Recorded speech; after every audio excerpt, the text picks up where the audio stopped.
नमस्कार. सध्या हजारो लोक अरवली हिल्स वाचवण्यासाठी आंदोलन करत आहेत. का करत आहेत? का संवर्धन करायचं अरवली हिल्स? अरवली पर्वतरांग ही भारतातील नाही तर जगातील सर्वात प्राचीन पर्वतरांगांपैकी एक आहे.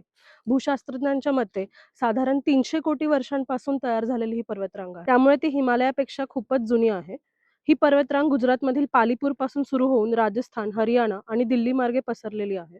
सुप्रीम कोर्टाच्या 2025च्या निर्णयानुसार अरवलीची एक नवीन व्याख्या निश्चित करण्यात आली आहे, ज्यामध्ये 100 मीटर किंवा त्याहून अधिक उंचीच्या भूभागालाच अरवली मानले जाईल. या निर्णयामुळे खाणकाम आणि बांधकामाला जास्त चालना मिळण्याची भीती आहे. यामुळे 90% अरवली पर्वतरांग नष्ट होण्याच्या मार्गावर आहे. ही पर्वतरांग थार वाळवंटाचा विस्तार रोखण्याचे काम करते. तसेच काही भागात पर्जन्यवृष्टी होण्यास मदत करते.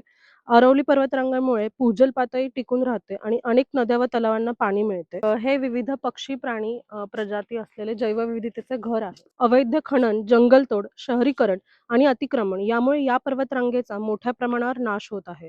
याचा थेट परिणाम पाण्याची टंचाई, वाढते तापमान आणि वाळवंटीकरण यावर होत आहे. अरवली पर्वतरांग ही भौगोलिकदृष्ट्या अत्यंत महत्त्वपूर्ण आहे. म्हणूनच ही पर्वतरांग वाचवणे म्हणजे पर्यावरण, पाणी आणि पुढील पिढीचे भविष्य वाचवणे होय.